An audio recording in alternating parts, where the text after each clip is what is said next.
Hello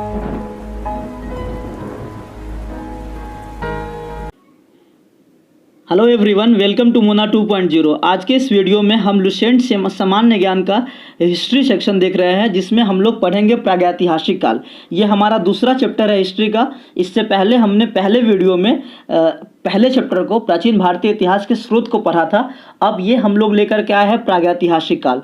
तो आइए हम लोग बारी बारी से इसको पढ़ते हैं और अच्छे से। और अगर आप पूरी इस वीडियो को अंत तक देखते हैं तो यकीन मानिए आपको सुनते सुनते ही याद हो जाएगा। और अभी तक अगर आपने मेरे चैनल को सब्सक्राइब नहीं किया है तो पहले आप उसे सब्सक्राइब कर लीजिए और बेल आइकन पर क्लिक कर दीजिएगा, ताकि जैसे ही हम वीडियो अपलोड करेंगे आप तक नोटिफिकेशन पहुँच जाएगा। तो हम लोग पढ़ने वाले हैं क्या, प्रागैतिहासिक काल के बारे में। देखिए, प्रागैतिहासिक काल किसको कहते हैं। एक्चुअली क्या है कि स्रोत के आधार पर इतिहास को 3 भागों में बांटा गया है। ठीक है, पहला है हमारा प्रागैतिहासिक काल, दूसरा है हमारा आद ऐतिहासिक काल और तीसरा है ऐतिहासिक काल।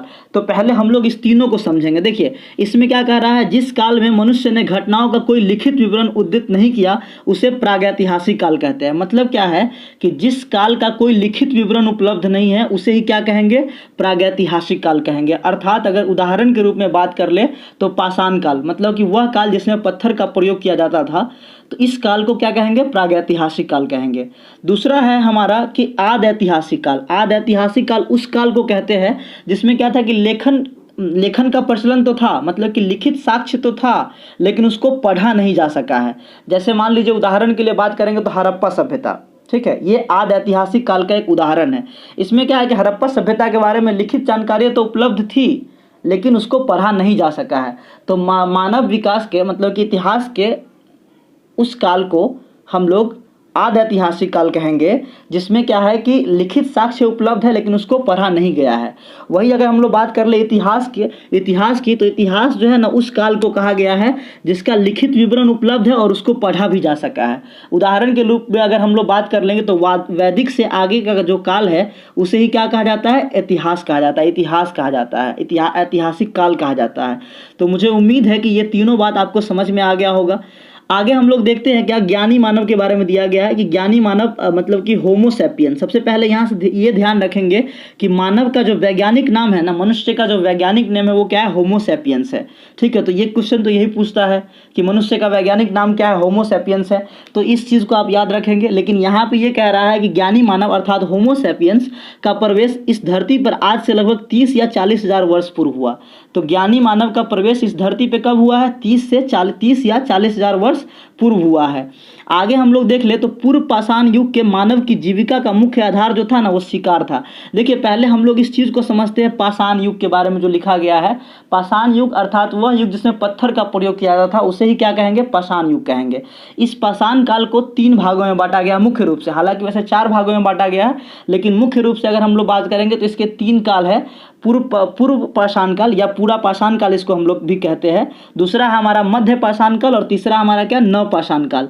तो यहाँ पे कह रहा है क्या, पूर्व पाषाण युग जो सबसे पहले काल था, जिसको हम लोग पूरा पाषाण युग के नाम से भी जानते हैं, उस समय जो मानव की जीविका का जो मुख्य आधार था वो क्या था, शिकार था। मतलब कि मनुष्य उस समय जो है वो शिकार करके, पशु पक्षी का शिकार करके अपना जीवन यापन करते थे। ठीक है, उसके बाद यहाँ से आगे जो लिखा हुआ लाइन है कि आग का आविष्कार हुआ था पूरा पाषाण काल में एवं पहिए का आविष्कार हुआ था नव पाषाण काल में। देखिए, यहाँ से हम लोग ऐसे ध्यान रखेंगे, ये एग्जाम में पूछता है कि आग का आविष्कार किस काल में हुआ। तो अभी मैंने आपको पाषाण काल का विभाजन बताया।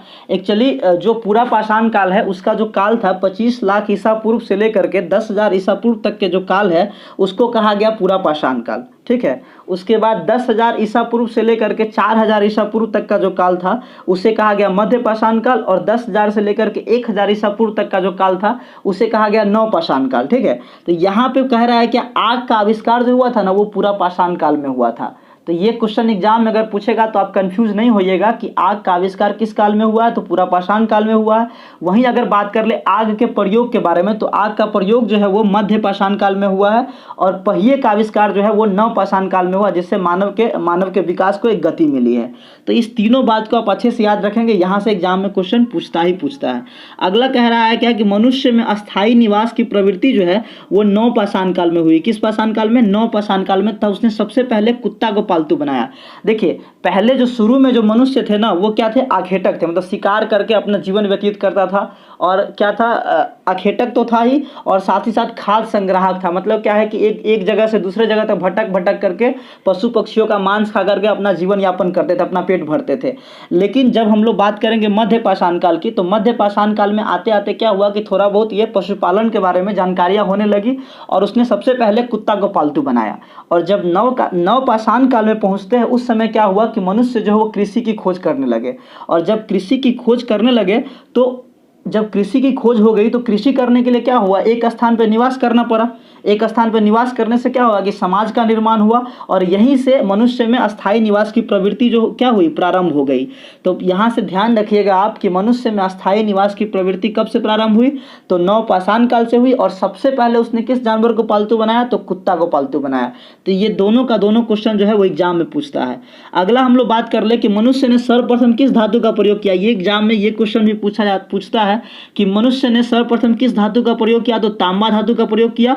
और उसके द्वारा बनाया जाने वाला जो प्रथम औजार था वो कुल्हाड़ी था। तो आप इस दोनों बात को याद रखेंगे कि मनुष्य के द्वारा सर्वप्रथम प्रयोग किया जाने वाला पहला धातु तांबा था, और पहला जो औजार था जो उससे बनाया गया था उसका नाम था कुल्हाड़ी। और ये मिला कहाँ से, इसका जो प्राप्ति स्थल था वो अतिरमपक्कम था। अतिरमपक्कम तमिलनाडु का एक क्षेत्र है, वहीं से ये मिला है। ठीक है, तो आप इस तीनों बात को अच्छे से ध्यान रखेंगे। अगला हमारा कृषि का आविष्कार जो है वो नव पाषाण काल में हुआ। अभी अभी मैंने आपको बताया है क्या कि कृषि का आविष्कार किस काल में हुआ, नव पाषाण काल में हुआ। ठीक है, और कृषि और पशुपालन दोनों की जो विधिवत शुरुआत हुई वो नव पाषाण काल से हुई। अगर हम लोग पशुपालन के बारे में केवल बात कर ले तो थोड़ा बहुत क्या है, मध्य पाषाण काल में जो पशुपालन की शुरुआत हुई थी और पहला जानवर जो था वो कुत्ता को पालतू बनाया गया। लेकिन विधिवत रूप से अगर बात करेगा तो कृषि और पशुपालन दोनों की शुरुआत जो है वो नव पाषाण काल में हुआ। उसके बाद आगे हमारा जो लाइन लिखा हुआ है कि प्रागैतिहासिक अन्न उत्पादक स्थल है वो मेहरगढ़ पश्चिमी बलूचिस्तान में अवस्थित है। देखिए ये मेहरगढ़ जो लिखा गया है, मेहरगढ़ जो पश्चिमी बलूचिस्तान है, वर्तमान में पाकिस्तान का क्षेत्र है। ठीक है, तो प्रागैतिहासिक अन्न उत्पादक स्थल जो है वो पहली बार कहाँ से, प्रागैतिहासिक अन्न उत्पादक स्थल जो है ये आपको कहाँ से मिला है, मेहरगढ़, मतलब पश्चिमी बलूचिस्तान अर्थात पाकिस्तान में स्थित मेहरगढ़ है, वहीं से मिला है। ठीक है, उसके बाद यहाँ से आप ध्यान ये रखेंगे कृषि के लिए अपनाई गई सबसे प्राचीन फसल गेहूं एवं जौ थी। तो ये एग्जाम में न जाने कितना बार पूछा हुआ है कि कृषि के लिए अपनाई गई सबसे प्राचीन फसल कौन थी, तो गेहूं थी और जौ थी। ठीक है, तो आप इस दोनों बात को अच्छे से याद रखेंगे। अगला लाइन है हमारा क्या, पल्लावरम। पल्लावरम नामक स्थान पर प्रथम भारतीय पुरापाषाण कलाकृति की खोज हुई थी। देखिए पल्लावरम जो है ना एक तमिलनाडु का क्षेत्र है। ये पल्लावरम कहाँ है, तमिलनाडु में स्थित है, और यहीं से भारतीय पुरापाषाण कलाकृति की खोज हुई थी। तो अगर आपसे एग्जाम में अगर क्वेश्चन पूछा जाए कि भारतीय पुरापाषाण कलाकृति की खोज कहाँ से हुई थी, तो आप क्या कहेंगे, पल्लावरम से हुई थी, जो कि तमिलनाडु में स्थित है। ठीक है, तो इस बात को आप याद रखेंगे। आगे कह रहा है क्या, भारत में पूर्व प्रस्तर युग के अधिकांश औजार जो है ना स्फटिक के बने थे। देखिए पत्थर, स्फटिक का मतलब होता है पत्थर, मतलब कि पहले जितने भी औजार थे ना वो सारे के सारे क्या थे, स्फटिक के बने थे। अभी अभी हम लोग पढ़ रहे थे पूरा पाषाण काल, मध्य पाषाण काल और नव पाषाण काल। तो देखिए पूरा पाषाण काल में जो औजार होते थे वो मोटे मतलब पूरा पाषाण काल में जो हथियार का प्रयोग होता था वो मोटे पत्थरों के द्वारा बनाया गया था। ठीक है, स्फटिक का मतलब होता है पत्थर। वही अगर हम लोग बात कर ले मध्य पाषाण काल की, तो मध्य पाषाण काल में जो औजार प्रयोग में होते थे वो आपके सूक्ष्म पत्थर के बने होते थे, इसको माइक्रोलिथ भी हम लोग कहते हैं। ठीक है, और नव पाषाण काल के समय में जो औजार यूज में लिए जाते थे, प्रयोग में लिए जाते थे, वो स्लेट के बने होते थे। तो आप इस तीनों बात को अच्छे से ध्यान रखेंगे। आगे कह रहा है क्या, भारत का सबसे प्राचीन नगर जो था वो मोहनजोदड़ो था। देखिए हम लोग सिंधु घाटी सभ्यता पढ़ेंगे, वहां पढ़ेंगे भारत का सबसे प्राचीन नगर कौन है, मोहनजोदड़ो। सिंधी भाषी में जिसका अर्थ होता है मृतकों का टीला। तो यहाँ से मोहनजोदड़ो से आपको क्या क्या ध्यान रखना है, मोहनजोदड़ो जो है वो वर्तमान में पाकिस्तान क्षेत्र में स्थित है, पाकिस्तान के सिंध प्रांत में स्थित है। ये हड़प्पा सभ्यता से जुड़ा हुआ एक स्थल है, और इसका अर्थ पूछता है एग्जाम में कि मोहनजोदड़ो का शाब्दिक अर्थ क्या होता है सिंधी भाषा में, तो आप ध्यान रखेंगे मृतकों का टीला। ठीक है, तो मुझे उम्मीद है कि आपको ये चीज़ समझ में आ गया होगा। तो आप अभी तक जितने भी चीज़ हम लोग पढ़े हैं वो आपको अच्छे से समझ में आ गया होगा।